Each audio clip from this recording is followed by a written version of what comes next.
दार जा बेटा। नालायक, सुबह के 8 बजने को है, तुझे एग्जाम नहीं देना क्या? थोड़ी देर और सोने दीजिए ना पापा।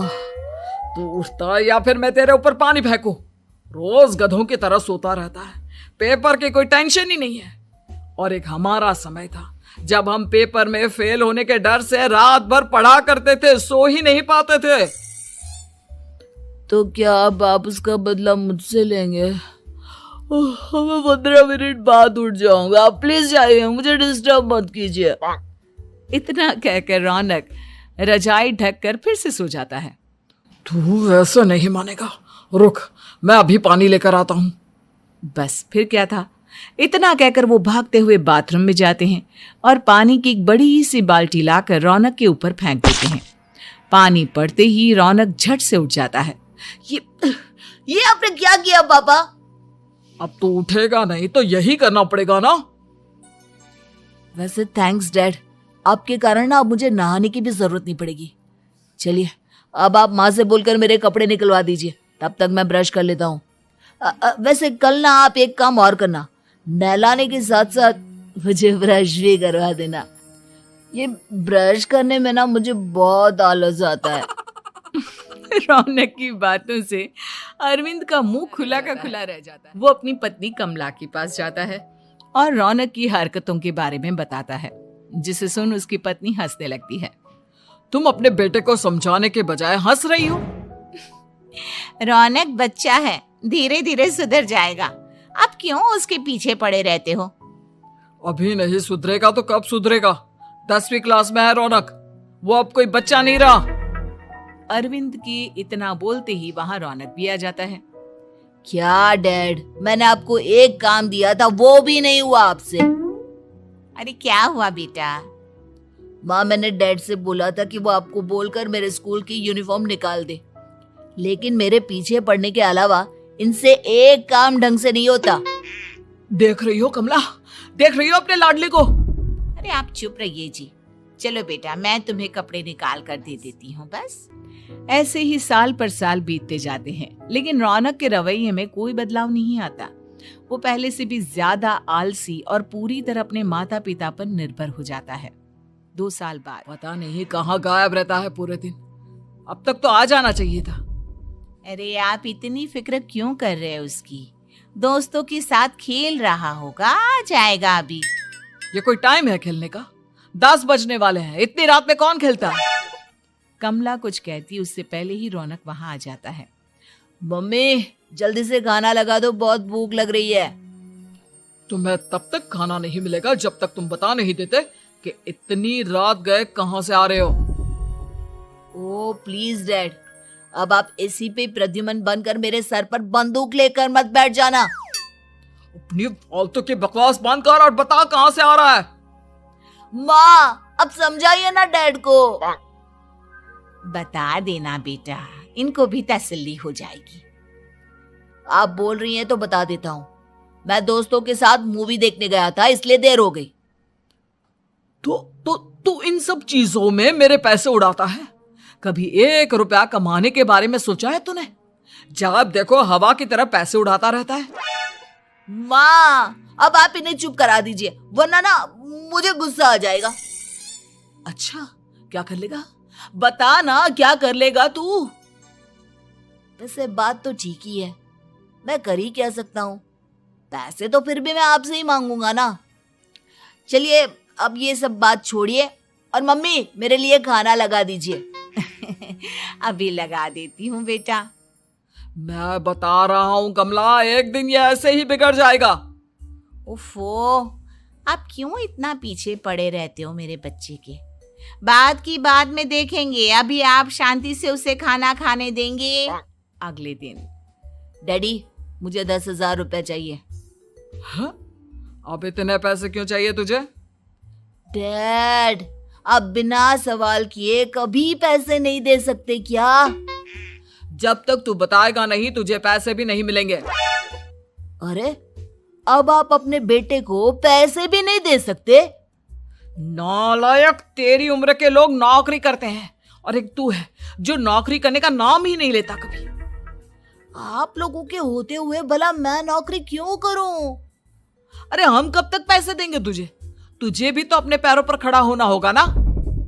कौन सा उधार के पैरों पर खड़ा हूँ अपने ही तो पैरों पर खड़ा हूँ मैं।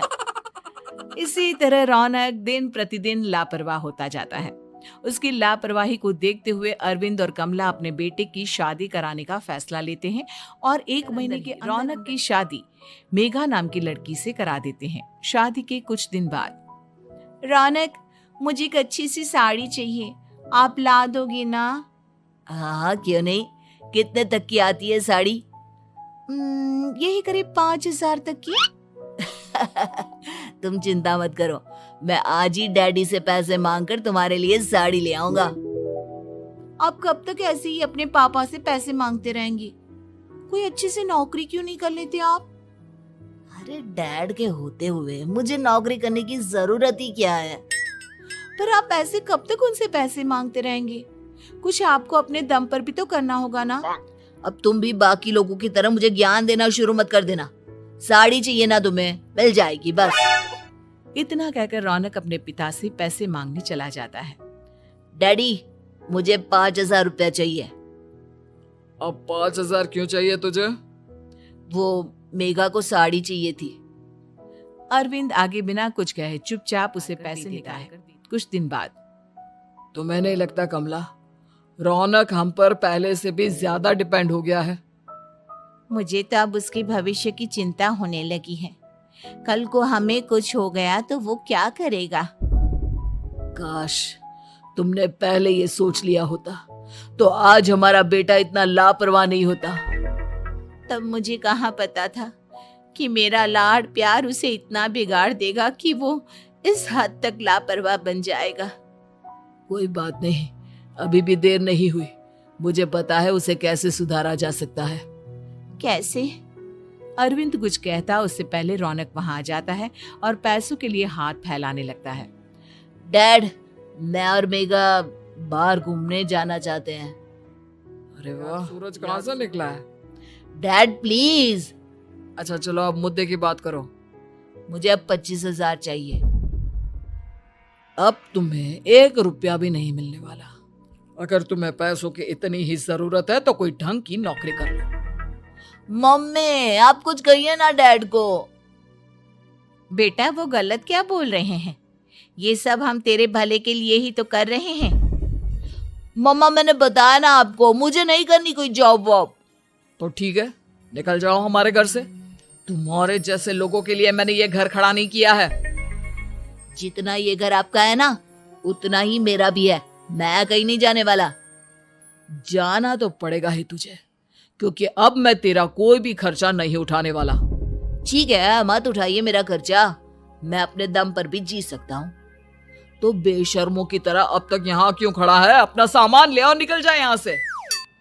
रौनक पैर पटकते हुए वहां से चला जाता है। घर से निकालना जरूरी है क्या उसे? बिना पैसों के कौन रखेगा उसे किराए पर? अगर उसका भविष्य सुधारना है तो हमें अपने दिल पर पत्थर रखकर ये कदम उठाना ही होगा। दोनों बात कर रहे होते हैं कि रौनक के साथ एक बड़ा सा बैग लेकर घर से निकल जाता है, लेकिन घर से बाहर उसे कोई भी मुफ्त में अपने घर किराए पर नहीं रखता। अंत में थक हार कर वो फिर से अपने घर चला जाता है। क्या हुआ? थोड़ी देर पहले तो दहाड़ते हुए घर से निकला था, अब क्या हुआ? नहीं रखा ना किसी ने तुझे किराए पर? डैड प्लीज, मैं कुछ दिनों में कोई अच्छी सी नौकरी शुरू कर दूंगा। आप तब तक तो हमें रख लीजिए प्लीज। सुबह से रात हो चुकी है लेकिन कोई हमें रखने को राजी नहीं है। अब आप ही बताइए, इतनी रात को मैं मेघा को लेकर कहाँ जाऊंगा? ठीक है ठीक है, बहू की वजह से मैं तुझे घर पर रख रहा हूँ, लेकिन तू इस घर में एक बेटे की नहीं बल्कि एक किराएदार की हैसियत से रहेगा। 3 महीने है तेरे पास। इन 3 महीनों के अंदर अंदर मुझे तेरी पहली तनख्वाह हाथ में चाहिए, समझ गया? पक्का डैड, इन 3 महीनों के अंदर अंदर तो कोई बढ़िया सी नौकरी ढूंढ ही लूंगा मैं। ऐसे ही धीरे धीरे समय बीतने लगता है और अरविंद के दिए 3 महीनों में से 2 महीने बीत चुके होते हैं। पापा जी ने हमें 3 महीने दिए थे, जिसमें से 2 महीने तो बीत चुके हैं। अब ये आखिरी महीना बचा है।